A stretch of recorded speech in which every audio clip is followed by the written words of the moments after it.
Hi all and welcome to our beginner tips for Palia. Before we share some of our favorite tips with everyone who's just about to start playing Palia or is still early in the game. Just a quick note, we have played Palia since the initial beta launch on PC. And while we have done our best to include references to Switch controls wherever we could, please note that not all features might be the same and that the PC interface might look slightly different. You will also find links to related guides in our description and pinned comment, so that you can get more in-depth information for some of the topics we cover here. Let's begin with character creation. For now, you can only have one character in Palia, and there's no option to delete it. At least not yet. With that being said, the game offers ways to change your appearance mid-game, so you aren't stuck with your initial choices. With one exception, and that is your character name. Choosing a name you like is an important decision, and in Palia there are two different ways how names are displayed. Your full name is the name other players see above your character, in chat, and when adding you as friend to a group, community and on the server list. So your full name is the most visible version of how your name will be displayed. Your nickname, and that is something many get confused with, is how NPCs in-game will call you when speaking to you or sending you mail. While one might think this is a private name, other players can still see your nickname when hovering over your full name in, for instance, the chat or server and friends lists. Now, we mentioned that there are ways how you can change your appearance in-game. The first option allows you to change clothing, accessories and hair at any time in-game, as often as you want. You can do so either at the tailor shop in town, by interacting with one of the changing rooms, or craft a wardrobe which you can then access from home. The second option allows you to change your body and face type, skin tone, eye color and voice. This, however, can only be done once per real-life week at the big mirror in Gel's tailor shop. Now let's cover some useful gameplay and control settings that might not be so obvious to find. If you tend to get easily motion sick, there are various options to make your experience more comfortable. You can disable camera shake and enable a persistent center reticle under the gameplay settings, change your field of view under graphic settings, and also change mouse or gamepad sensitivity under control and gamepad settings. There's also an interesting sprint setting. You can choose to toggle sprint, meaning once you toggle to sprint you will always sprint when you move, until you click to toggle it off again. You can select hold to sprint, or you can select tap to sprint, which enables sprint until you stop moving or tap again. A tip for anyone that has trouble hitting the right spots when fishing is to play around with the setting for fishing cast speed. Just give it a go in case you find it tricky to aim. And finally, one last thing we overlooked at first is the auto-run option under key bindings. It's bound to /, but you can of course rebind it to something more convenient. On a controller, you need to press the right stick for auto-run. Now let's jump into the game. Early on in the game, you will get a housing plot. There will be rocks, trees and bushes which can be harvested for resources, and even a few mountain morels. However, unlike resources in the world, they won't regrow on your plot. Keep this in mind if you want to maintain some of the original vegetation. While you can replant trees with seeds you find when chopping trees, you won't be able to replant bushes or add rocks unless introduced in a future update. Once you start equipping your first tools, you might wonder, how can I unequip them? It's easy, simply click R or X on PC, or set L on your Switch controller. If you want to reorder your tool wheel, you can do so from your inventory screen. Click and drag the tools to the slot that is more intuitive to you. After you have upgraded your first tools, make sure to repair them with repair kits or gold at the blacksmith before they break, or they will be downgraded and have to be recrafted. Repair kits can be crafted at your workbench, and you learn the recipe as soon as you craft your first standard tool, which is an upgraded version of the initial makeshift tools. If you have different ammunition or bait in your inventory, simply right-click when you have your weapon or tool equipped to swap between them.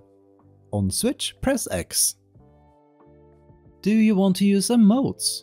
Access your emotes menu by holding T. You can also change the emote selection or order by clicking the little round edit button below the emote wheel.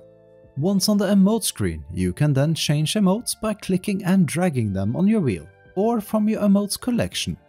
On switch, hold L to access your emotes, then press Y to go to the emote edit screen. Want to take some screenshots without the interface? Click K to activate camera mode. On switch, you need to go to the main menu via the plus button, then select camera. Don't forget to click the recent button and save pictures to your album. While pictures you don't save will be deleted from your album, you will still be able to access them, at least on PC.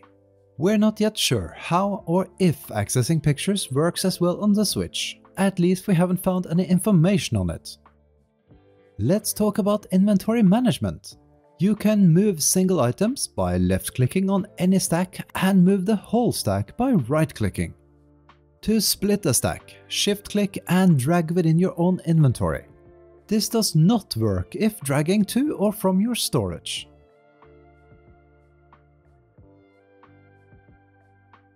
By the way, you might have noticed a message that sometimes appears when you are looting or buying something and your backpack inventory is full.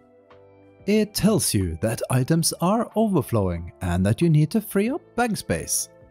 Don't worry, even if you don't remove items and even buy or pick up more, items won't be lost.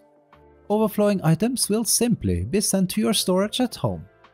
To empty the overflow space, you can drag and drop items to a free space in your backpack inventory, or move items directly to storage by right or left clicking.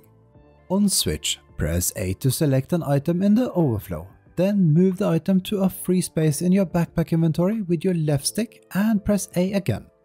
Alternatively, press X to move stack. This is especially helpful if your inventory is full, as it will move your items directly to your storage as long as there is space. Speaking of inventory and storage, your storage can be expanded with up to 8 storage chests and 3 lockboxes. 8 storage chests and 3 lockboxes are also the limit per plot. While you can place the same number of chests on each of your housing plots, yes, you can have more than one, your storage across all plots is limited to the total of your 8 best storage chests and 3 lockboxes. Backpack inventory and storage can be increased by buying bag upgrades at Zeki's general store and recipes for better storage chests at Tish's material store. We recommend saving gold early on for backpack inventory upgrades, as it will make it easier for you to gather more resources and in turn make more money. If you love to collect and craft furniture for your house, then there is good news. Furniture and decorations do not take up any storage space in your chests, so you can store an unlimited number of them.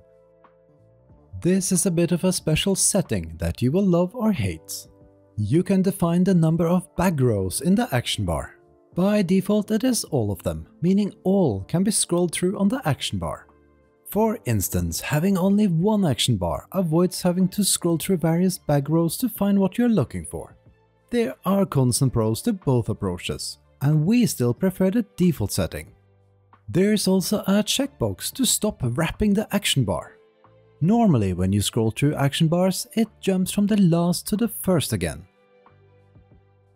Unchecking this option will stop at the last, at which point you need to scroll back again. This can be less confusing for some. Since we are talking about furniture, if you want to move your housing items, storage or workbenches, click Ctrl. You can now move items by selecting them with your mouse. If you want to move items more precisely, simply click Set once in movement mode to disable auto-snapping.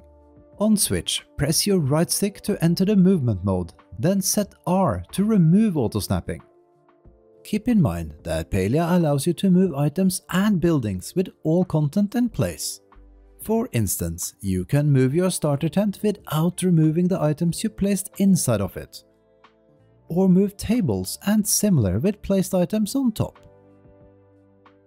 You can buy more house or room additions at the city hall in Kilima village. However, every time you buy something, the price per blueprint goes up, making each subsequent purchase more expensive. By the way, crafting stations continue with their queued up items even if you log off. Since some items take time to craft, it's a great opportunity to get some items made before heading to work or bed. The same goes for building your house and any room additions. An envelope icon around your day and nighttime tracker indicates that you have new mail. You can only access your mail at your mailbox on your housing plot. Mail gets delivered twice a day, 6 AM and 6 PM in-game time. You can sell items for gold by either putting them into the shipping bin on your housing plot or selling them at the stores that also sell the corresponding items. Depending on the items, you have to interact with the cash register or the villager to sell them. Zeki's general store is a bit of an exception, as you can sell literally anything at its register. Like with the mail, the shipping bin is emptied twice per in-game day, 6 in the morning and 6 in the evening. If you buy something at Zeki's general store, you will receive a free lucky coin by mail.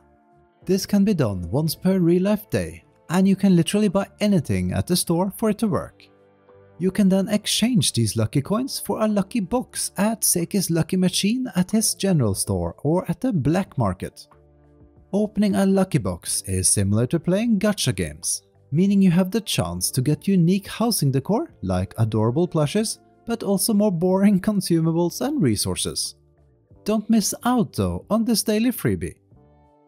Another daily gift can be obtained via Rummage Piles that can be found across Kilima and the coast of Bahari Bay. You can find and loot one pile per real-life day per zone. Loot includes anything from basic resources and quests to recipes for unique housing decor. You can open your plot for visitors under your housing menu. Beyond having your plot closed and only allowing NPCs to visit, there is an option to give friends, party or community members permissions. And the last option opens your plot for everyone. That said, players can only visit your plot when you are home, not when you're out adventuring or offline. Other homes can be visited by clicking on the visitor board next to the exit on your housing plot. You can manage friends via your friends list by clicking O. If the game hasn't matched up your server automatically, you can click the arrow icon next to your friend's name that lets you invite a player to your server. On Switch, you can find your friends list by going to the main menu via the plus button. If you join a party, players in the party can see each other on the map, and each member can place map markers that others can see. The main village can be busy during certain hours with NPCs and players moving around. To easily track and find a particular NPC who is on the move, you can click them with your middle mouse button on the map to enable live tracking. On Switch, press A. This will highlight them on your compass bar and the top center of your screen. Did you know that you can fast travel in-game? You can travel home from anywhere on the map for free every 30 minutes. Simply go to the map and select to return to housing plot. There are also various fast travel locations that are marked as stables on the map. Look out for the horseshoe icon. However, fast travel via these points costs some gold. If you have started adventuring to the second map, Bahari Bay, then you'd love to hear that you can travel there directly from your plot. Simply head north on your plot and through the mine entrance. This will lead you directly to the outskirts fast travel in Bahari Bay. Climbing in Palia can be a bit hit and miss as to getting stuck and frustrated. And while improvements have already been made, keep the following in mind. If you want to climb, simply jump, walk or glide into a climbable surface. It's as simple as that. Now to climb faster, you can jump while climbing. However, while great when it works, it does consume more stamina. So if you want to climb higher, rather slow climb without jumping. Then there's the fact that you might get more frequently stuck when jumping during a climb than not. A tip here though is to release with X as soon as you get stuck. Then glide back onto the surface as that might get you unstuck and let you continue the climb. if you have enough stamina left, of course. Physically stuck in the world. Take a deep breath and try typing /unstuck in chat to get unstuck. Another option would be to bring up your map and check if teleport home works. A unique stat in Palia is focus. Having focus means receiving increased experience when leveling up skills, for example foraging, hunting, or crafting furniture.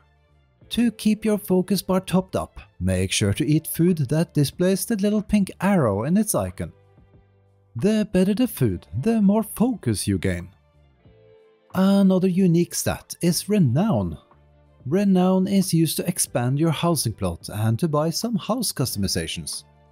But most importantly, you can use Renown to upgrade your max focus pool and focus bonus at the Phoenix and Dragon Shrine. You earn Renown by leveling skills, completing quests and accomplishments, increasing your friendship levels with villagers and fulfilling player requests. Now comes the important bit. Renown is capped at 1000, and there is no real warning when you hit this cap. Any renown gained beyond this amount is lost, so make sure to check back often and spend it. Some resources in the world disappear when hunted or collected by another player. For example, animals, bugs and trees. However, even these resources can generally still be shared, as long as everyone shoots at the animal or chops down the tree at the same time. The loot is then given to all participating players. Resources such as plants or ore are generally there for all players to pick up individually. However, they do disappear not long after being harvested by the first player, so they don't stay forever in the world. Purple glowing trees are enchanted with flow and are generally not intended for you to take on alone. This means, with the exceptions for very small trees, they can only be harvested by joining up with other players. Also, the bigger the flow tree, the better axe is required to chop it as well. Enjoying fishing. When fishing in the vicinity of other players, you will receive a temporary bonus through your own fishing hook time. This buff stacks up to 5 times, and the fish will bite faster the more stacks you have. You can find or craft star quality versions of some items that can then be displayed as decoration in your home. This includes star quality fish, bugs, dishes you cook, and star stones you find while mining. We absolutely love this. You can level up your relationship with villagers by chatting with them once per in-game day, or giving them gifts once per real-life day. There are 2 good reasons why you should care about relationships with villagers beyond being interested in lore and roleplay. For one, there are quests that are related to relationship levels with villagers. And second, fully leveling up your relationship with a villager rewards you with very cool and unique housing items you won't get otherwise. To find out which gifts villagers appreciate, click on the little gift icon with the question mark on the lower left of their chat UI. Gift preferences changes and reset weekly, and once revealed can be looked up again by checking the weekly wands on the relationship menu. Sometimes other villagers also give you hints for things someone might like. Beyond weekly wands, villagers also accept gifts that suit their profession or personalities. Talking about making friends. While most villagers have jobs and move around all day long, all except for a few can be found in Kilima village daily, as they live there or at least visit once per day. In other words, a smart way to quickly talk with most of the villagers in a short time frame is to head to town around 4 to 5 PM. Focus on Badru, Delilah and Nayo, as they will be heading back to their farm soon. And don't forget to stop by the Fisherman's Lagoon to talk to Einar. What about the remaining villagers? Well, you can catch Hodari if you are in town early, no later than 2 PM. However, if you travel to Bahari after talking to everyone else in Kilima at the suggested time, you can find Tamala just north of the central stable's fast travel point. Then head south to catch Hodari at the mines before finishing it all off with Najuma. While there's no need to stress with accomplishments, it's worth knowing that once you reach level 10 in any skill, you will unlock some hidden weekly challenges for it. Completing those challenges once a week will earn you skill medals for the respective skill, which in turn can be used to buy some unique decor from the respective guild store. Are there secrets in the game? Yes, there are plenty. One everyone comes across early are randomly located treasure chests. There are also accomplishments for finding all on each map. Most of these contain basic resources, though there are some more special ones.